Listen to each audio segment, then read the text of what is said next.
Greetings to one and all, it's your old buddy Jay here, coming at you with another episode of Countermeasures J Play. I'm doing a review of Resident Evil Requiem, aka Resident Evil 9. I've just finished the game. I guess the last episode would have uploaded either yesterday or earlier today. Took me about 17 hours and 40 minutes to complete. I wasn't rushing through anything. And I feel that, like,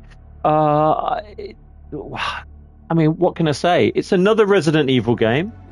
The story was passable. You know, these games never really have much of a story outside of you're going to be in some kind of mansion, you're going to be in some kind of wrecked area, you're going to be in an underground laboratory, and then you're going to fight a baddie at the end. As long as it hits all those beats, then everyone's happy with their Resident Evil game, and this game hits all those beats. The story is a little bit more expanded than some of the other games because it does have a new character in it called Grace.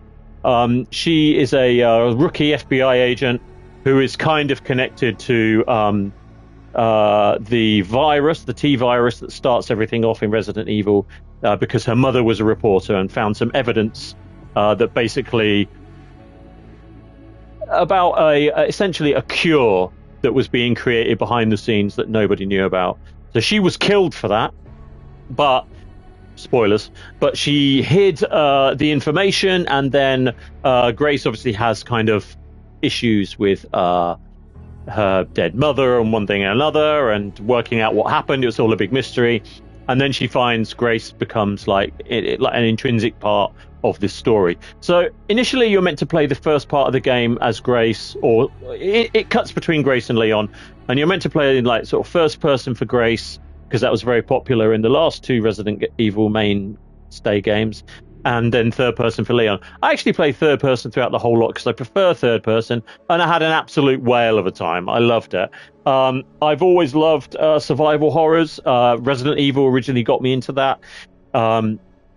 It obviously came out around the same time as Silent Hill and took a lot of pointers from that, but does its own thing in its own way. They're consistent with the way that works, in as much as they've continued to kind of refine the gameplay, and they've refined the elements that make it a Resident Evil game. It is a bit janky in places. The stealth was better in this one. It's probably the best it's ever been, but the stealth has always been the worst. And I think that's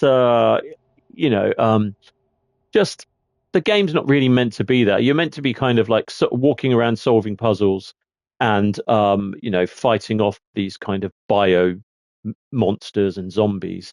But then they've added a little stealth thing in these games in sort of, since Resi 2 actually, where there's a character you can't kill or is very hard to kill, and you can sort of stealth past them. So there's a bit of that.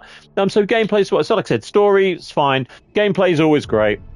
Like I said, it is janky, but it's Resident Evil, and if it didn't have the jank, it wouldn't be Resident Evil. So there is that.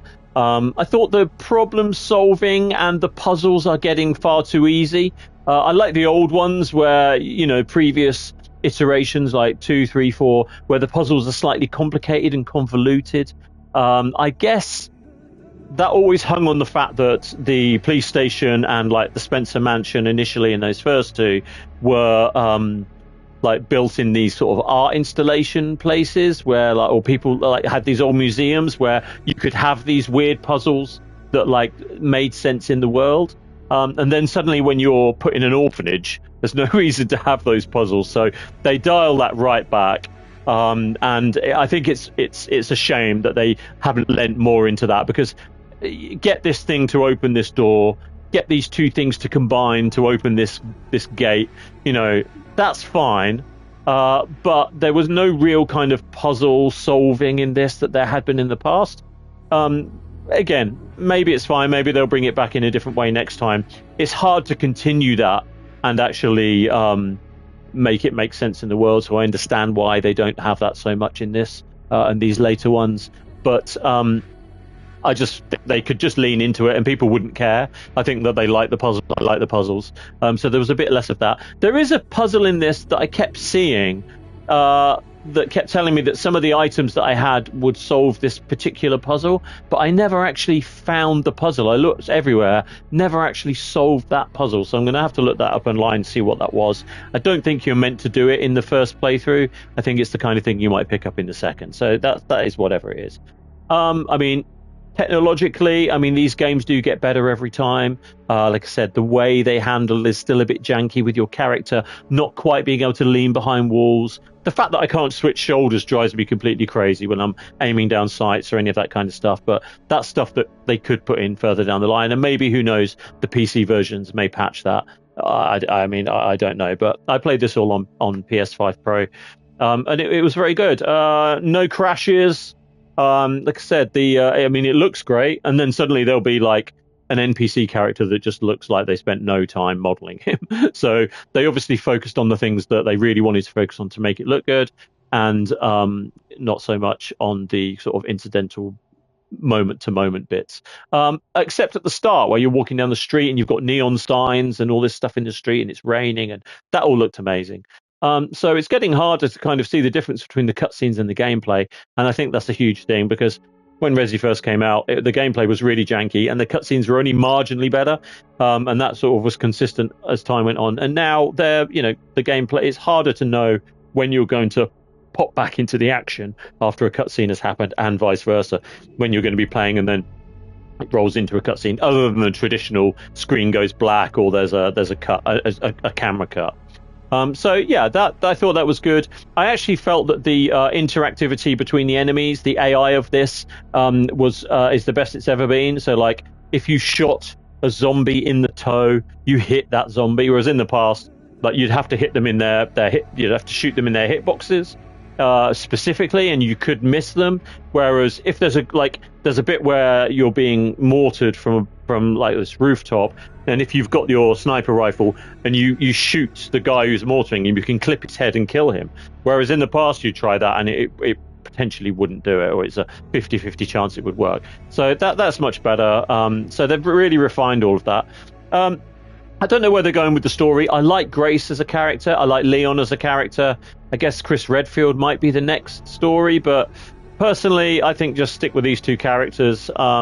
Not everything in these games has to wrap up and have a happy ending. They always have a happy ending, and then there's like a little thing which is like, but this is still happening, or this is still going on, because they know that Resi 10's around the corner, or they're already working on it. Of course they are. They've certainly planned for the next 5 of them or whatever, because these things just consistently do well.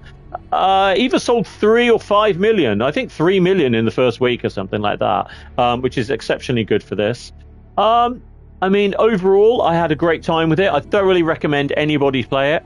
I'm going to give this an 8 out of 10, because there were moments I was really, really enjoying it. Nothing blew me away.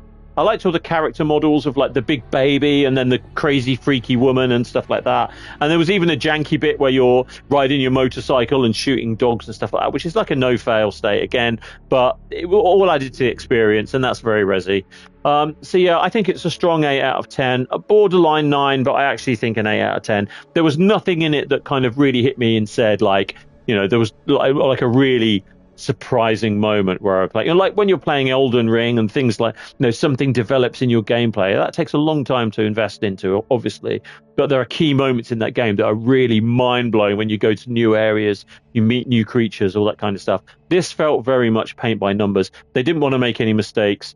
They didn't want to rule out the first person from the previous games that everyone liked, but they also wanted to dial in some of the Resi 4 stuff, because the remakes of 2, 3, and 4, which have incorporated all those kind of Resi 4 approaches to things, have been so popular that they wanted to get that in. Hence, they've got Leon. And going back to Raccoon City and going back to the police department had a bit of nostalgia. They had like Tofu, one of the characters you could play as an extra character in I think Resi 2. You could do your next playthrough as a piece of tofu with a hat on, and so they had a few nods and lots of Easter eggs and things like that, things that you'd done before in previous games that you were now coming back to. And because I'd recently played the remastered of 2 in the last couple of years, some of those things really resonated. They obviously kept all the model of the station, and things were in the right place, that the way I remembered them being when I played the second one. So there was a connectivity there that you got a little bit more out of it if you played previous ones, but it's not essential to have played those. Leon voice acting, I mean, cheesy as always, but that's part of the game. That's just what you'd expect these days. It's done incredibly. It's obviously done on purpose. So, like, by now, it started off being a sort of cheesy joke, whatever, sort of quite bad writing. Now they're actually dialing that into the dialogue that these voice actors are saying. So, yeah, it's good. 8 out of 10. I'd recommend playing it. I would play it again. I think maybe in a couple of years' time, when I kind of, when there's a billion things that I've got through that I can eventually come back to it, I would like to do another playthrough. I think it's well worth your time. So that's it. That's Resident Evil 9. I hope you enjoyed some of what you saw, or none of what you saw, or whatever. But like, subscribe, blah, blah, blah. And until next time, be good, stay safe, and be kind to one another. Peace out. We gone! Ow, ow, ow.